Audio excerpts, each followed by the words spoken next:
ایک ہوتی ہے الفصاحہ البلاغہ. ٹھیک ہے. فصاحت یہاں پہ لکھا ہوا الفصاحت الظہور والبیان. تقول افصح الصبح اذا ظہر.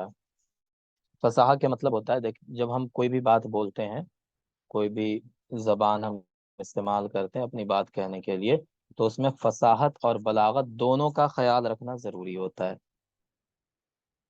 ٹھیک ہے جی. فصاحت کا تعلق ظاہری الفاظ سے ہوتا ہے. کس سے؟ ظاہری الفاظ سے. اس کو ہم آپ کو بہت زیادہ عبارت نہیں پڑھیں گے, اوپر اوپر سے سمجھا دیں گے بس.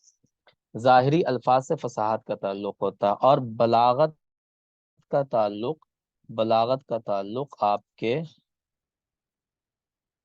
احساس سے ہوتا ہے.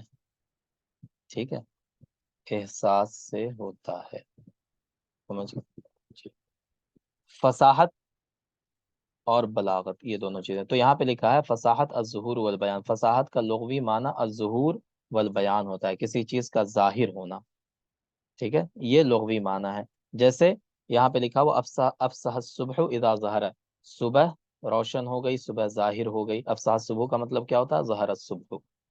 اب کلام الفصیح کسے کہتے ہیں؟ ما کان واضح المعنی, ہے نا, وہ کلام جس کے معنی بالکل واضح ہوتے ہیں. سہل لفظ, الفاظ بہت آسان ہوتے ہیں. اور کیا ہے؟ جید الصبح, اس کا مفہوم بہت اچھے سے سمجھ میں آتا ہے. جو بات کہی جا رہی ہے وہ بات کلیئرلی سمجھ میں آتی ہے. تو یہ تین شرطیں پائی جانی ضروری ہیں. ٹھیک ہے نا, یہ تین شرطیں بہت امپورٹنٹ ہیں, اس کو آپ یاد رکھیے گا. واضح المعنی, سہل اللفظ, جید الصبح. ٹھیک ہے جی. اب یہ کیا ہوتا ہے یہ سب ہم ابھی دیکھتے ہیں. یہاں دیکھیں کیا شرائط ہے فصاحت کی. انما تکون الکلمہ کذالک اذا كانت مألوفۃ الاستعمال بین النابہین من الکتاب والشعراء, کہ آپ وہی الفاظ استعمال کریں جو کتاب یعنی جو ادباء ہیں, شعراء ہیں, پوئٹس ہیں, جو ماہر لوگ ہیں زبان کے, ان کے نزدیک اس کا استعمال عام ہو. وہی لفظ آپ استعمال کریں تو وہ فصیح لفظ ہوگا. ٹھیک ہے. اگر کوئی ایسا لفظ استعمال کر رہے ہیں جو استعمال ہی نہیں ہوتا ہے عام طور پہ, میننگ تو آتا ہے اس کا لیکن استعمال نہیں ہوتا ہے وہ عام طور پہ, اس ورڈ کو اگر آپ یوز کرتے ہیں تو وہ آپ فصیح نہیں ہیں, کیونکہ آپ جو بات کہیں گے وہ سمجھ میں نہیں آئے گا سامنے والے کو آسانی سے, ہے نا. تو وہاں پہ آپ فصیح نہیں ہیں. ایک لفظ ایک جگہ پہ فصیح ہو سکتا ہے, دوسری جگہ غیر فصیح ہو سکتا ہے. جیسے مثال کے طور پہ کیا کہتے ہیں؟ تقاطر امطار. تقاطر امطار کا کیا میننگ ہوتا ہے؟ جلدی سے بتائیں کوئی. جی, مسلسل بارش کا مسلسل, بوند. ہے نا. ہاں, بارش کی بوندیں لگاتار پڑنا, یہ مطلب ہوتا ہے تقاطر الامطار کا. ہم آپ کے سامنے بولیں تقاطر امطار, آپ سمجھ جائیں گے میری بات, تو یہاں پہ ہم فصیح ہیں تقاطر امطار کو استعمال کرنے کے لیے. لیکن ہم کسی دیہات میں چلے جائیں, کوئی پڑھا لکھا آدمی نہیں ہے, اس کے سامنے ہم بولیں تقاطر امطار کی وجہ سے بازار میں کیچڑ ہے, تو اب وہ اس کا دماغ گھومے گا کہ بھائی تقاطر امطار ہوتا کیا ہے. ٹھیک ہے. تو وہاں پہ اس لفظ کا استعمال فصیح نہیں ہوگا. کیوں؟ کیونکہ جو میرا سننے والا ہے اس کو وہ لفظ سمجھ میں نہیں آ رہا ہے آسانی سے. ٹھیک ہے. تو ایک لفظ ایک جگہ پہ فصیح ہو سکتا ہے اور دوسری جگہ پہ وہی لفظ فصیح نہیں ہو سکتا ہے, کیونکہ اس کا سارا تعلق کس سے ہے؟ آپ کے سننے والے سے, ہے نا. واضح المعنی, ایسا لفظ استعمال کریں جس کا معنی بالکل کلیئر ہو, لفظ بالکل آسان ہو اور آسانی سے سمجھ میں آتا ہو. جید السبق, ٹھیک ہے, اچھے سے سمجھ میں آتا ہو.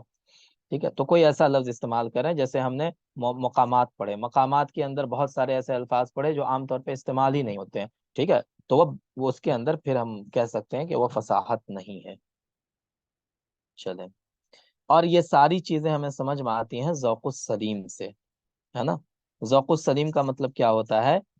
وہ ذوق جس کے ذریعہ آپ کون سا لفظ اچھا ہے کون سا برا ہے اس کو آپ پہچان سکیں. جیسے بلبل کی آواز ہوتی ہے, بلبل کی آواز سننے والے کو اچھی لگتی ہے لیکن الو کی آواز بری لگتی ہے. تو کیا اس کا کوئی قاعدہ بنا, کوئی رول بنا ہوا ہے کہ بلبل بولے گا تو اس کو اچھا نہیں لگے گا؟ ٹھیک ہے. وہ آدمی اپنے احساس سے اس کو سمجھتا ہے, فیل کرتا ہے اس کو, تو اس کو بلبل کی آواز میں اچھا فیل ہوتا ہے, الو کی آواز میں برا فیل ہوتا ہے. تو یہ جو فیلنگ ہے نا اسی کو ذوق سلیم کہتے ہیں. ٹھیک ہے نا, ذوق سلیم. تو ذوق سلیم جس کے اندر ہوگا تو جو چیز اس کو خراب ہوتی ہے وہ چیز اس کو بری لگے گی.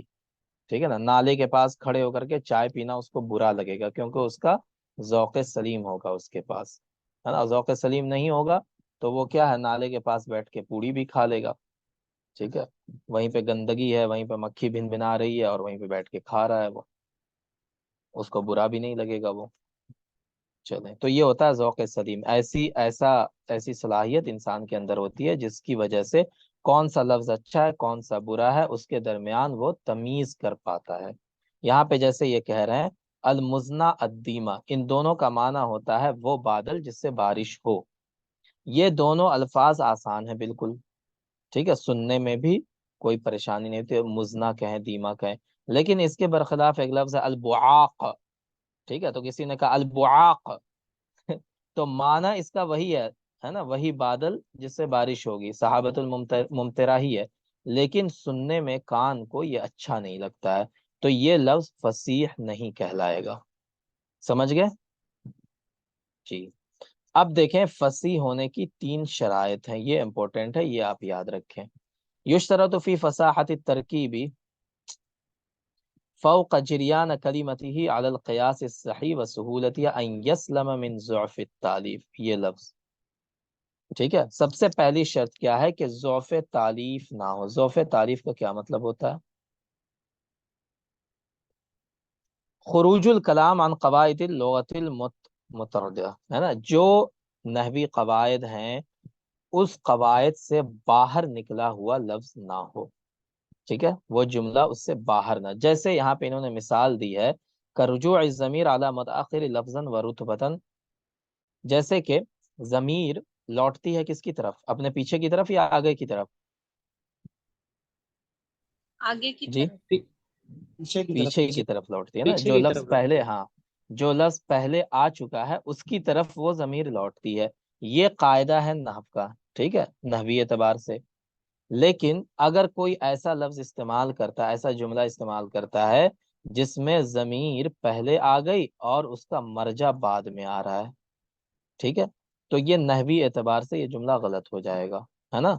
حالانکہ وہ جملہ استعمال میں ہوتا ہے، عرب استعمال کرتے ہیں ویسے بھی، لیکن نحوی قاعدے سے باہر آ گیا، تو جیسے ہی وہ قاعدے سے باہر نکلا اس جملے کے اندر ضعف تالیف آ گیا. سمجھ گیا ضعف تالیف کا مطلب؟ ضعف کے معنی کمزوری ہوتی ہے، تالیف کے معنی کیا ہوتا ہے؟ ترتیب. ٹھیک ہے، کسی چیز کی ترتیب. تو یہاں پہ ترتیب کمزور ہو گئی. کیوں کمزور ہو گئی؟ کیونکہ آرگنائز کے اعتبار سے، ہے نا، ترتیب کے اعتبار سے کیا ہونا چاہیے تھا کہ پہلے مرجع آتا بعد میں ضمیر آتی، لیکن یہاں الٹ گیا. ٹھیک ہے، تو یہ پھر ضعف التالیف ہو گیا. جیسے یہاں پہ مثال ہے وَلَوْ أَنَّ مَجْدًا أَخْلَدَ الدَّهْرَ وَاحِدًا مِنَ النَّاسِ أَبْقَى مَجْدُهُ الدَّهْرَ مُطْعِمًا. کیا معنی ہے اس کا؟ اگر شرافت اور بزرگی، ہے نا، لوگوں میں سے کسی کو ہمیشہ باقی رکھتی تو مطعم بنا دی، مطعم سے مراد کون ہے؟ مطعم بنا دی، تو اس کو شرافت جو ہے نا ہمیشہ اس کو باقی رکھتی. ٹھیک ہے، یعنی شرافت کی وجہ سے اگر کوئی آدمی کو موت ہی نہیں آتی، ہمیشہ زندہ رہتا، تو مطعم بن عدی جو تھا وہ زیادہ حقدار تھا اس بات کا کہ اس کو موت نہ آئے. اس کا مطلب کیا ہے کہ وہ بہت شریف انسان تھا. لیکن یہاں پہ کیا ہوا، مجدہو میں ہو ضمیر ہے، لیکن اس کا مرجع مطعم بعد میں آ رہا ہے. سمجھ رہے ہیں؟ تو ضمیر پہلے مرجع بعد میں، تو یہاں پہ کیا پایا گیا اس میں بتائیں؟ کیا پایا گیا ضعف یہاں پہ؟ التالیف. ضعف التالیف پایا گیا، لہٰذا یہ شعر غیر فصیح ہو گیا. فالبیت غیر فصیح. ٹھیک ہے، ضعف التالیف. دوسری چیز ہے تنافر الکلمات. دوسری شرط کیا ہے؟ تنافر الکلمات. تنافر الکلمات کا کیا مطلب ہوتا ہے؟ جی یہاں پہ دیکھیں لکھا فلا يكون اتصال بعضها ببعض ما يسبب ثقلها على السمعی، ہے نا. سننے میں سب کچھ صحیح ہے، قاعدہ بھی صحیح ہے، سب کچھ صحیح ہے، لیکن زبان سے ادا کرنے میں اور اس کو سننا دشوار ہو، سننے میں تھوڑا سا بھاری پن محسوس ہو. جیسے یہاں پہ ایک مثال دیا قبر حرب بمکان قفر وليس قرب قبر حرب قبر. ٹھیک ہے، وليس قرب قبر حرب قبر. تو یہاں پہ قرب قبر حرب قبر، ہے نا، قبر حرب بمکان قفر، تو جملہ میں کوئی غلطی نہیں ہے، نحوی اعتبار سے بالکل صحیح ہے، ضعف تالیف بھی نہیں ہے، لیکن تنافر کلمات ہے. کیوں تنافر کلمات ہے؟ کیونکہ یہاں پہ ایک کے بعد ایک ہے نا ایسے الفاظ استعمال کیے جا رہے ہیں کنٹینیوس، جو کیا ہے آپس میں ٹکرا رہے ہیں، تو سننے میں کیا لگتا ہے، بھاری لگتا ہے، ٹھیک ہے، زبان سے بولنے میں بھی بھاری لگتا ہے۔ آپ جلدی جلدی 10 بار بولنے کہا جائے آپ نہیں بول پائیں گے، ہے نا، بلکہ 5 بار نہیں بول پائیں گے جلدی جلدی، کیونکہ زبان آپ کی لڑکھڑا جائے گی۔ تو یہ کیا ہوا، تنافر کلمات۔ سمجھ گئے تنافر کلمات کا مطلب؟ جی جی ہاں، کہ سارے کلمات ایسے ملے ہوئے ہوں کہ ان کا سننا بھی مشکل ہو اور اس کو زبان سے ادا کرنا بھی مشکل ہو، لہٰذا وہاں پہ تنافر کلمات پایا جائے گا، اور جہاں تنافر کلمات پایا گیا وہ کلام غیر فصیح ہو جائے گا، ٹھیک ہے۔ تو پہلی ہو گئی ضعف تعلیب بھی نہیں ہونا چاہیے، تنافر کلمات بھی نہیں ہونا چاہیے، 2 شرط ہو گئی۔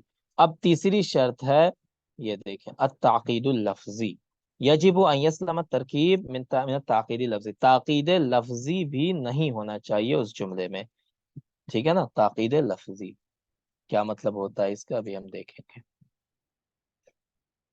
جی۔ تعقید لفظی کا مطلب کیا ہوتا ہے، ان یکون الکلام خفی الدلالہ علی المعنی المراد بسبب تاخیر الکلمات او تقدیمها عن مواطنها اصلیہ۔ کہہ رہے ہیں تعقید لفظی کا مطلب یہ ہے کہ جو لفظ استعمال کیا گیا ہے نا، وہ اتنا دور چلا گیا ہے کہ اس کا معنی سمجھنا مشکل ہو رہا ہے، ٹھیک ہے، معنی سمجھنا اس کا مشکل ہو رہا ہے نا۔ 2 وجہ سے اس میں کہتے ہیں کہ 2 وجہ سے ایسا ہوتا ہے کہ کلام جو ہے، جو جملہ آیا ہے، وہ اپنے اصلی جگہ سے آگے ہو گیا یا پیچھے ہو گیا، تقدیم ہو گئی اس میں یا تاخیر ہو گئی، اس وجہ سے بھی ہوتا ہے بسبب تاخیر الکلمات او تقدیمیہا عن مواطن الاصلیہ، اس کی جو اصلی جگہ تھی اس سے آگے پیچھے ہو گیا جملہ، ٹھیک ہے، ایک اس وجہ سے ہوتا ہے۔ دوسرا کس وجہ سے ہوتا ہے، او بالفصل بین الکلمات، جو کلمات تھے ان کے درمیان فصل پیدا ہو گیا، ٹھیک ہے جی، جو ان کا ہونا آپس میں ضروری، جیسے فعل کے بعد کیا ہونا چاہیے بتائیں جلدی سے، فعل کے بعد فاعل ہونا چاہیے، ہے نا، لیکن ہم نے کیا کیا، فعل بیچ میں مفعول گھسیڑ دیا، ٹھیک ہے، پھر متعلق مفعول لے آئے، اور پھر ہم لا رہے ہیں فاعل، ٹھیک ہے۔ تو یہاں پہ کیا کہا جائے گا، تاکید لفظی ہے، کیونکہ فعل کے بعد جگہ تھی فاعل کی، ہم نے فاعل کو یہاں لایا، قاعدے کے اعتبار سے صحیح ہے، قاعدے میں غلط نہیں ہے، لیکن یہاں پہ کیا ہے، تاکید لفظی ہے، کیونکہ جو چیز ایک کے بعد دوسری ترتیب میں آنی چاہیے بیچ میں فصل پیدا کر دیا ہم نے، ٹھیک ہے نا۔ اب اس کی مثال یہاں پہ دیکھیں، جیسے کسی نے کہا ما قرأ الا واحدا محمد مع کتابا اخیہ، ہے نا جی، تو یہاں پہ کیا کیا مطلب ہے اس کا، ما قرأ محمد، ما قرأ محمد مع کتابا، سوری مع اخیہ، ٹھیک ہے، الا کتابا واحدا، یہ اصل جملہ ہے، ٹھیک ہے، کہ محمد نے اپنے بھائی کے ساتھ نہیں پڑھی مگر ایک کتاب، ٹھیک ہے، تو یہ واحدن آنا چاہیے تھا کتابن کے بعد، سمجھے، کتابن واحدن، ہے نا، مع کے بعد اخی آنا چاہیے تھا، لیکن بیچ میں فصل پیدا کر دیا کتابن کے ذریعہ، ٹھیک ہے نا، تو یہ کیا ہو گیا، تاکید لفظی ہو گیا، ما قرأ الا واحدا محمد مع کتابا اخی، محمد یہاں پہ قرأ کے بعد آنا چاہیے تھا، تو وہ اتنی دور چلا گیا، ٹھیک ہے، تو یہ سب تاکید لفظی، تاکید لفظی کا کیا مطلب سمجھ میں آیا، بتائیں کیا سمجھ میں آیا تاکید لفظی کا مطلب، جگہ کے کلام آگے۔ اپنا معنی ادا کرنے میں جملہ کیا ہو رہا ہو، اپنا معنی ادا کرنے میں اس کو مشکل پیش آ رہی ہو جملے کو۔ اب جیسے یہ جملہ ہے، آپ سے پوچھا جائے اس کا کیا میننگ ہے کر کے بتائیے، ٹھیک ہے، آپ بتا دیں کیونکہ آپ نے پڑھ رکھا ہے، جس نے نہیں پڑھا ہے، نیا نیا اسٹوڈنٹ ہے، وہ نہیں پڑھا بتا پائے گا، کیونکہ قرأ کا فاعل یہاں ہے، ٹھیک ہے، کتابن کی صفت یہاں آ رہی ہے، موصوف بعد میں آ رہا ہے، صفت پہلے آ رہی ہے، مع اس کا مضاف الیہ جو ہے وہ کتابن کے بعد آ رہا ہے، تو سب الٹا پلٹا ہو گیا ہے نا، ادھر کا لفظ ادھر، ادھر کا لفظ ادھر، ادھر کا ادھر، سب کو ادھر ادھر کر دیا، تو یہاں پہ کیا کیا پایا جا رہا ہے پھر، تاکید لفظی، سمجھ گئے۔ تو یہ تینوں چیزیں نہیں ہونی چاہیے، نحوی قاعدے سے باہر نہیں ہونا چاہیے، اگر نحوی قاعدے سے باہر ہوگا تو ضعف تالیف ہوگا، تو پھر وہ فصیح نہیں ہوگا۔ اسی طرح وہاں پر ایسے الفاظ کا استعمال نہ ہو جس کو سننا دشوار ہو، ہے نا,